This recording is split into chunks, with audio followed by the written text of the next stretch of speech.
Hey guys, welcome to उनतीस हिल। आप सूर्य Anoop sir को आप देख रहे हो उनतीस हिल ग्रुप। आज हम लोग करेंगे तुगलक वंश के बारे में। इससे पहले मैंने खिलजी वंश और गुलाम वंश के बारे में सारे कर चुके हैं। अगर आपने नहीं देखा है तो लिंक हमने डिस्क्रिप्शन में दे चुके हैं। अगर आपको पीडीएफ चाहिए किसी का तो उसका भी लिंक हमने डिस्क्रिप्शन में दे चुके हैं, वहां से टेलीग्राम जुड़कर आप ले सकते हैं। तुगलक वंश 5 सितंबर 1320 ईस्वी को खुसरो खां को हराकर गाजी मलिक अथवा तुगलक गाजी ने तुगलक वंश की स्थापना की। गैसुद्दीन तुगलक के नाम से दिल्ली के गद्दी पर बैठा। गैसुद्दीन तुगलक ने मंगोलों के आक्रमण को 29 बार विफल किया था, इसलिए उन्हें मलिक उल गाजी की उपाधि दी गई थी।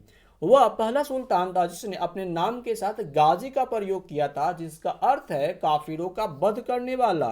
गैसुद्दीन तुगलक दिल्ली का सुल्तान बनने के पहले कुतुबुद्दीन मुबारक शाह खिलजी के शासनकाल में उत्तर पश्चिमी सीमांत प्रांत का गवर्नर था। गैसुद्दीन तुगलक पहला सुल्तान था जिसने कुएं और नहरों का निर्माण कराया था। गैसुद्दीन तुगलक ने अलाउद्दीन के शासनकाल में अमीरों से ली गई भूमि को वापस लौटा दिया था।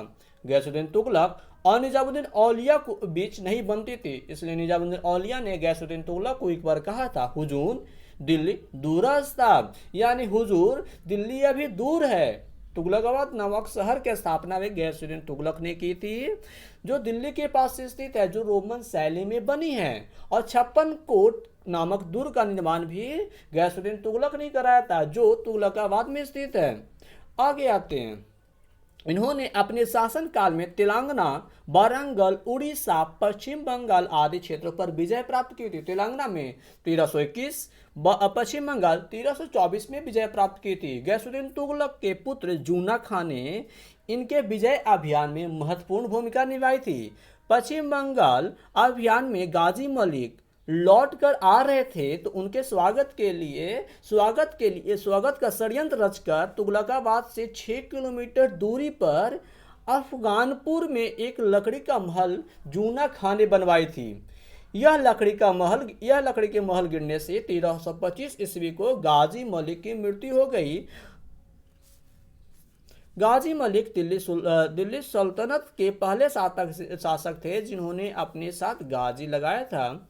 इसके बाद से मोहम्मद बिन तुगलक। गैसुद्दीन तुगलक की मृत्यु के पश्चात तुगलक वंश का अगला शासक उनके पुत्र जूना खां मोहम्मद बिन तुगलक के नाम से 1325 ईस्वी में गद्दी पर बैठे। मोहम्मद बिन तुगलक दिल्ली सल्तनत के सभी शासकों में सबसे बुद्धिमान, विद्वान और शिक्षित थे। इन्हें स्वप्नशील, रक्त पिपासु, पगला बादशाह, सनकी बादशाह तथा विरोधाभासों का मिश्रण भी कहा जाता है। मोहम्मद तुगलक के बचपन का नाम जूना खां भी था। मोहम्मद बिन तुगलक के गुरु का नाम शेख अलाउद्दीन था, याद रखिएगा। मोहम्मद बिन तुगलक अपने शासनकाल में 4 सनकी भरी योजनाएं चलाई थी। पहला, दोआब क्षेत्र यानी उपजाऊ भूमि। दोआब क्षेत्र का अर्थ होता है उपजाऊ भूमि में करों में वृद्धि। मोहम्मद बिन तुगलक ने अपने शासनकाल में दोआब क्षेत्र में कर में वृद्धि 50% तक कर दिया था। तत्पश्चात उस क्षेत्र में भारी अकाल पड़ जाने के कारण ये योजनाएं विफल हो गई। दोआब क्षेत्र की वृद्धि 1326 से 1327 ईस्वी में की गई थी।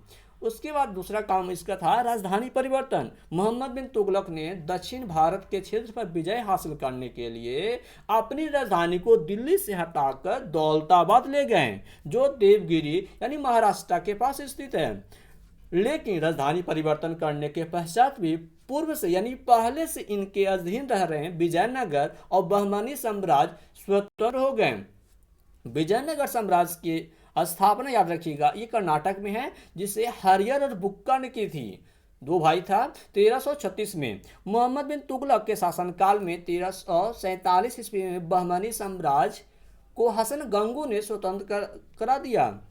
तीसरा इसका काम था सांकेतिक मुद्रा प्रणाली। इन्होंने 1329 से 1330 ईस्वी में सांकेतिक मुद्रा प्रणाली चलाई, लेकिन गैर कानूनी ढंग से नए टकसाल खुल जाने के कारण अर्थव्यवस्था चरमरा गई और यह योजना भी विफल हो गई।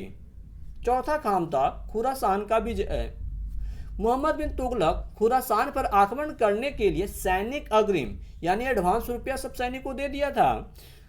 के साथ सैनिक आक्रमण के समय उनके साथ समझौता कर लिया और यह योजना भी विफल हो गई। मोहम्मद बिन तुगलक के द्वारा इन सभी विफल योजनाओं के कारण इन्हें असफलताओं का बादशाह कहा जाता है। मोहम्मद बिन तुगलक ने कृषि विकास के लिए एक विभाग की स्थापना की थी जिसका नाम था अमीर ए कोही।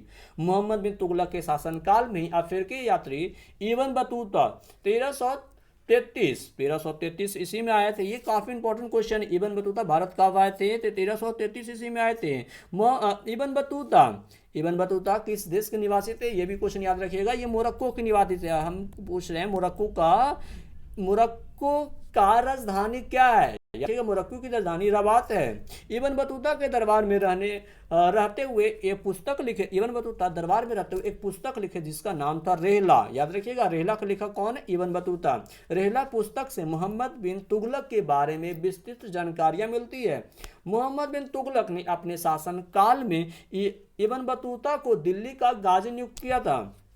मोहम्मद बिन तुगलक के गुरु का नाम शेख अलाउद्दीन था। मोहम्मद बिन तुगलक की मृत्यु तारगी, जो पाकिस्तान में पड़ता है, कि आक्रमण करने के समय थट्टा के निकट गोडाल के पास 20 मार्च 1351 ईस्वी को हो गई। इनकी मृत्यु के पश्चात इतिहासकार जियाउद्दीन बर्नी ने कहा था, अंततः प्रजा को राजा को प्रजा से मुक्ति मिल गई।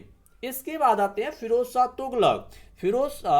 तुगलक। मोहम्मद बिन तुगलक की मृत्यु के पश्चात तुगलक वंश का अगला शासक उनके चचेरे भाई फिरोज शाह तुगलक हुए। फिरोज शाह तुगलक के पिता का नाम सिपह सलार रजब था। इनकी माता का नाम बीबी जैला था, जो कि राजपूत शासक सरदार रनमल की पुत्री थी। फिरोज शाह तुगलक दिल्ली सल्तनत ऐसे शासक थे जिनका राज्याभिषेक 2 बार हुआ था। याद रखिए, काफी इंपॉर्टेंट क्वेश्चन है। दिल्ली सल्तनत के सुल्तान जिनका राज्याभिषेक 2 बार हुआ था, फिरोज शाह तुगलक। पहली बार राज्याभिषेक इनका मोहम्मद बिन तुगलक के मृत्यु के 10 पश्चात 20 मार्च 1351 ईस्वी को थट्टा में करा लिए। दूसरा राज्याभिषेक अगस्त में 1351 ईस्वी दिल्ली में कराए। इन्होंने दिल्ली सल्तनत की गद्दी संभालते ही मोहम्मद बिन तुगलक द्वारा लगभग 24 कष्टदायक कर को समाप्त कर दिया और 4 कर को छोड़ दिए। कौन कौन था? जजिया, जकात, खम्स, खराज। फिरोज शाह तुगलक ने अपने कर में नए कर के रूप में सिंचाई कर को जोड़ा, जिसे हर्व ए सर्व कहा जाता था। सिंचाई कर के रूप में कुल उपज का 1/10 भाग की वसूली करते थे। इन्होंने अपने शासन काल में अनाथ मुस्लिम महिलाओं, विधवा के कल्याण के लिए दीवाने खैरात नामक विभाग की स्थापना की थी, जो कि दान विभाग था। इन्होंने अपने शासनकाल में 5 बड़ी नगर का निर्माण कराया था और इन्होंने 300 बड़े नगर एवं शहरों की भी स्थापना की, जो निम्न प्रकार है: फिरोजपुर, फिरोजाबाद, फतेहाबाद, हिंसार, लुधियाना, जौनपुर। याद रखिएगा, लुधियाना का स्थापना कई बार एग्जाम में पूछे। लुधियाना का स्थापना किसने किया? तो FST ने, यानी फिरोज शाह तुगलक ने। और जौनपुर की स्थापना किसने किया? ये भी फिरोज शाह तुगलक ने की थे। अगला आते हैं, फिरोज शाह तुगलक के शासन काल में सबसे अधिक दासों की संख्या थी। कितनी थी? तो याद रखिएगा, 1,80,000। यानी हम कह सकते हैं कि दिल्ली सल्तनत के पहले सुल्तान थे जिनके दरबार में सबसे अधिक दास रहते थे। इन्होंने अपने शासन काल में दीवाने इस्तेहात नामक विभाग की स्थापना की थी, जो कि पेंशन विभाग है। दरौल सफा एक खैराती का अर्थ होता है सरकारी, यानी किसी के ट्रस्ट पर चलता है। खैराती अस्पताल था जहां पर गरीब एवं कमजोर वर्ग के लोगों का निःशुल्क इलाज होता था। दरौल सफा की स्थापना भी फिरोज शाह तुगलक ने की थी। याद रखिए, काफी इंपॉर्टेंट है। फिरोज शाह तुगलक ने दासों या गरीबों के कल्याण के लिए दीवाने बंदगान नामक विभाग की स्थापना की थी। इन्होंने अपने शासनकाल में बड़े पैमानों पर चांदी एवं तांबे के सिक्के भी चलाए थे। चांदी के सिक्कों को अद्दा एवं तांबे के सिक्कों को बिख कहा जाता था। फिरोज शाह तुगलक ने अपने शासनकाल में राज्य के मुस्लिमों को सरकारी खर्च पर हज की यात्रा कराते थे।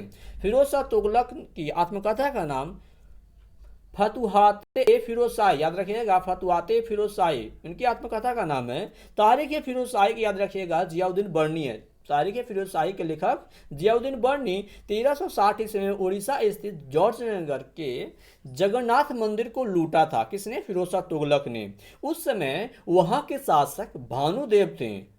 1361 ईस्वी में फिरोज शाह ने पाकिस्तान स्थित नागरकोट में ज्वालामुखी मंदिर को भी लूटा था। ज्वालामुखी मंदिर से 1300 ग्रंथों की लूट की थी, जिसका फारसी भाषा में अनुवाद अल्पाउद्दीन ने की थी। अल्पाउद्दीन ने 1300 ग्रंथों के फारसी भाषा में अनुवाद दलापते ए फिरोजशाही नाम से किया था।